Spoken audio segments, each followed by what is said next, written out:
Hello, everyone. So I was just talking to my mother. I got off a phone call with my mother, who, by the way, I absolutely, very, very dearly love and adore and respect very much, just putting it out there.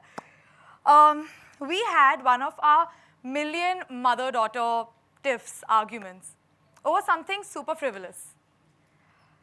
The topic of our argument today was what time I should reach the airport when I'm flying back to Mumbai. She wanted me to reach the airport 2 hours in advance. I have already done my web check-in. I don't have any check-in baggage, so I said I can go 45 minutes in advance, and if I want to live off the edge, even half an hour in advance. But there was a lot of back and forth, and that was our tiff. Now, this tiff is an example of one of the many fights we have, and all of them have one core reason. And that core reason is the difference of opinion we have because of our generation gap. Now, our parents, they have a certain set of values and beliefs which they probably formed earlier on when they were forming their worldviews. And those are very different from the values and beliefs that we have because we formed them later at a different time, which is much more recent. And in an ideal world, both the sides would make amends and reach a mutual consensus, reach a mutual ground. But hello, welcome to reality. That's not how it's going to work because it's natural human tendency to resist change. So, and our parents are, come on, they're 50 plus, most of them. So it's not possible. It is possible. It's rather difficult for them to change the worldviews they've held for so many years overnight. So 2 things about change. 1, that change is very, very important. It is what helps us grow and evolve. And 2, change is permanent. It's the only constant thing. In fact, there's nothing permanent in this world except change. This is not something I'm saying on top of my head. I am quoting Heraclitus. Now, there's so many things that we want to change, whether it's about a school, whether it's about the educational system, our economy, our country, our housing society. There's so many things we want to change. So I think now is a good time to tell you another important thing about change that I have come to realize over these years. Change does not happen on its own. It always requires a trigger. It always requires that one spark that makes that fire go wild. And that is why this is what I am going to talk to you about in the next few minutes, that how you can be the change you wish to see. Now, I'm no expert. I am not going to give you theories and principles. I'm just going to give you my story. Let me begin with the first time I rescued an animal, okay? This was when I was in grade 7 or 8. My classmate and a very good friend of mine, we had been selected from our school to go for an inter-school debate in another school. And generally, we were pretty good at it. So we went to the other school, but this particular debate did not go as planned. We got eliminated in the very first round. Now we had 2 choices. 1, we immediately come back to our own school and tell everyone how we messed up. And our second option was we used the time we had at hand because there were supposed to be multiple rounds, move around, eat a little bit, I don't know, go meet someone, meet a friend, and then come back to school and tell them how we messed up. So we obviously chose the latter. So we were roaming around, ate at a fast food joint, played around, and we were walking back. It was a nice day. And we came across this tiny little fur ball, actually not a fur ball because half its hair had fallen out. It was a tiny little kitten that we saw. It was super frail. You could see the skeleton. We played with it a little bit. But before that, actually, we looked around that whether it has its mom around or its siblings, its family, but there was no one in sight. So we assumed that 1, either it's abandoned, or 2, it must have strayed away from its family. So we played around with it, and after playing around with it for some time, we moved on. And we looked behind, and this kitten is following us. And it was a footpath sort of a place where we were walking, so there were a lot of step downs and step ups. This kitten was so small, okay?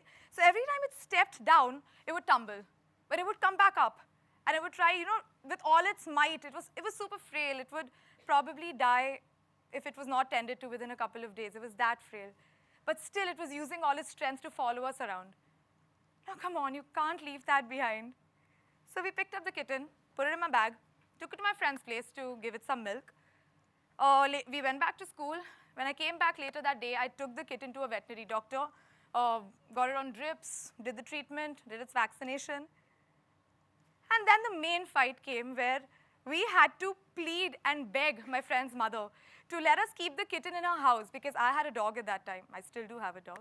So I couldn't keep a kitten, dog, cat, not the best combination. We had to really request the mother to let us keep the kitten in her house, at least till we found a good home for the kitten. This was then. Now, 10 years later, that kitten is a fat blob of a cat called Yoda, who has taken over my friend's bedroom. Now, change does not always come in big packages. It comes in all shapes and sizes. What I did was not a huge rescue mission, but it did something. It made me feel something. And at that time, when I felt it, I knew for a fact that I have to feel this feeling again. I have to feel it again.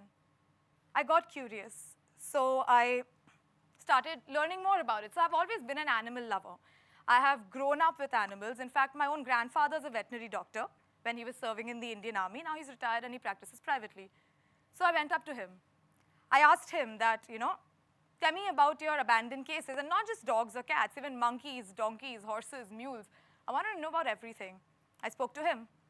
I looked up local shelters, even visited a couple of them. Basically, I spoke to a lot of people, and I learned a lot of things.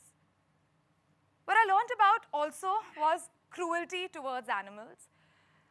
Now, this is something, when I was in my school, in my own little bubble, I didn't think it's actually an issue, but it is an issue. I learned how to intervene in a situation when there is cruelty towards animal. I learned the plan of action, what you're supposed to do when you see a distressed animal. I spoke about these things. I spoke about it to my friends and classmates, or at least the people who would let me carry this conversation beyond a couple of minutes, because people generally lose interest. I hope you're not. I also volunteered in a lot of feeding programs and these ambulances that patrol providing immediate first aid. So I've done all of that. Now my point to say all of this is to tell you that a change was happening while I was doing all this. Very gradually, and fully unconsciously, I was transitioning from an animal lover to an animal activist. I had a long way to go, but this was my tipping point. Picking up little Yoda from the street, it developed an urge in me to not turn a blind eye when I can do something. Not turn a blind eye to things I'm not okay with. Not accept things because they are standard. Basically, it developed an urge in me to make my actions count. Anyway, later, I took up acting full-time after I graduated, and I carried forward these ideas and values and principles with me. I thought I'm an activist. But it turns out that I was doing exactly the opposite of what I stand for. I was not making my actions count when I actually took up acting full-time. I didn't make my actions count as an individual. I didn't make my actions count as an actor. Okay, so after college, I went to UC Berkeley to take up a couple of courses in marketing and business. And I came back and I dived headfirst into general entertainment, which is, as people popularly know it as, Saas Bahu. Whether I related to that or not, that's a very different thing. But I did it because I thought that that's stable, right? Everyone watches Saas Bahu. It's a stable source of income. It's a stable visibility. It's not controversial. Everyone will like it. So I just started doing that. And let me make one thing clear. I have absolutely nothing against the television industry, the GEC industry.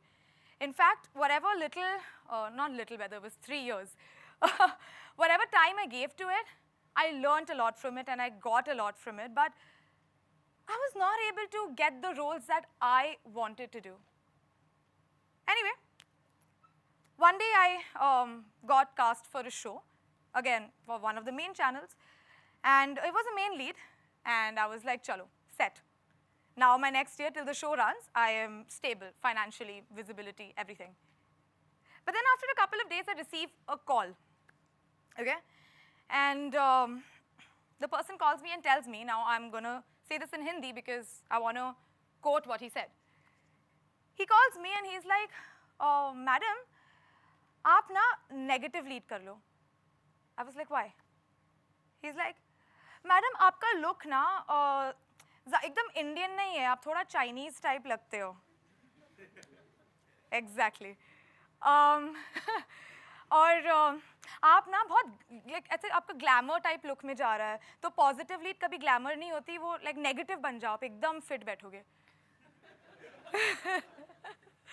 And it took me some time to digest this. And when it did sink in, I realized that, of course, I'm never going to get the kind of roles I want to do because, one, I am in a field that is not suited for me, that I am not suited for, rather. And I don't think I'm going to be able to do this because it's so typecasted. Well, he told me out there, aap Indian nahi lagte ho, aap Chinese lagte ho. Like, that's racism to another level anyway. But fine, around that time, a youth-centric show, which later was one of the very, very popular show, which made me, you know, come out in the public front, in the limelight, which made me popular. That show came about, and I outright rejected it. Why? Human tendency to resist change. I was just like, no, this is youth segment. I want to do GEC. It's stable, it's proper, I'm supposed to do this. And I kept rejecting it. Little did I know that this was a change waiting for me to happen. And more than that show needing me, I needed that show. But I was resisting it like a fool. Anyway, later with some hesitation, I took the show up, and it opened a whole new world for me. It opened a whole new world of opportunities. And I started loving what I do. I started relating to it. And I think people also loved what I did because suddenly, within a span of a few months, I became this, again, popular person among the youth people. My social media handles shot up. I came to be called an influencer. Okay? I can't get over this word. We'll talk about it later. So these two instances, when they happened in my life, I realized something. That by being conscious and aware of my immediate wants and needs, and the wants and needs of the people around me, I can change. I can bring about change. Not only in myself, but also in my immediate environment. But now these things that came to me, I did not actively seek them out. So obviously my next step was to figure out a way in which I can actively do things to seek the change that I have envisioned. What was that change? My vision is to use my influence. I'm an influencer, remember? The vision is to use my influence to be able to change the way artists are perceived in India. And when I'm saying artist, I specifically mean female actors in mainstream cinema. I'm not talking about cinema and television and in mainstream media. I'm not talking about art films or, you know, Hollywood films. I'm talking about Indian mainstream media, female actors. Now this vision, it stems from another story in my life. As I said, I had come back from Berkeley. And when I came back, I started doing a show. While doing that show, I also wanted to do, get a master's degree in sociology. So while I was doing the show, I was also studying and preparing for my master's degree for 2 years. And the word gets around. People got to know.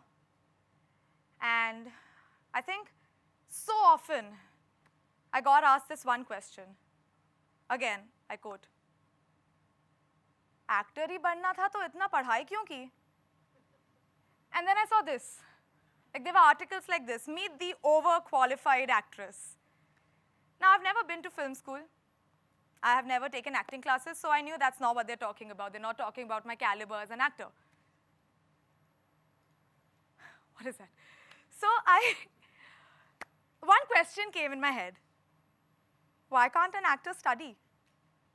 Like as an actor, we are required to portray different roles, to step into so many different shoes. Sometimes I'm playing a doctor. Sometimes I'm playing a lawyer. Sometimes I'm playing a businesswoman. And you get a script, yes, but adding some technical jargon, if you have knowledge about it, is never a bad thing. So if you go by that knowledge, having a good education is actually a bonus, right? I wanted to be considered as someone who will be taken seriously when I come across and give you a business idea, because mind you, I do have some great business ideas.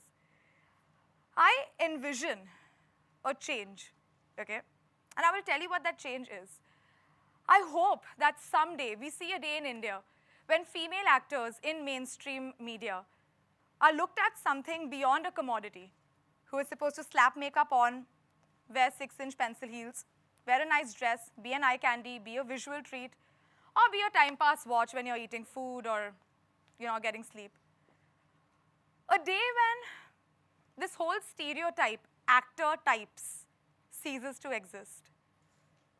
A day when actors are, how do I put this? A day when actors are, people are not surprised. A day when people are not surprised when they meet an actor who has a brain and vision of her own and is not just learning things that someone else has written in a script and spilling them out. This is what I have envisioned. Now, what am I doing to bring this change about? Every single day, I strive to use the brand that I have been able to, thankfully, manage to create to reach out to a lot of people. So I use that. I use my ability to reach out to so many people to tell people, to make them aware of the amazing things other than acting that my co-actors are doing, to make them aware that this is a stereotype, that the perspective that people hold is a stereotype, and that stereotype exists. Now, a lot of people will say that, no, it does not exist. That's not true. You're generalizing. It may not exist consciously, but I'm telling you because I face it every single day whenever I work. It is an unconscious assumption. It is a prejudice, and I want to make people aware of that. And I hope that this awareness will bring about the change, because awareness is always the first step towards change. So this is what I want, this is what I have envisioned, and this is what I am trying to do to bring about the change. So you see, the first big change in my life when I rescued that kitten, that change, it made me grow and evolve and find my passion, which is helping animals. The second change that happened in my life was the shift in my career that I made. That change helped me to finally be able to relate to my job. And the third change, where I want to change the perspective, is a change that's in process. So you see, right from my childhood till now, change has been taking place. It's constant. And that's what is helping me to grow and evolve. Social transformation and personal transformation, it goes hand in hand, okay? One cannot happen without the other. And if you want to see a change, you have to do something about it. I'm not telling you something that you don't already know. You all know these things. I'm just trying to put things in perspective. And I really sincerely hope that my story and these learning experiences that I'm sharing with you from my life may inspire you someday to be the change you want to see in your individual fields.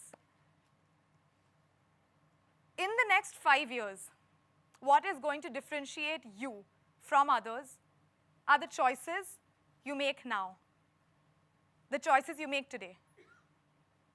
And that choice, my friends, is very simple.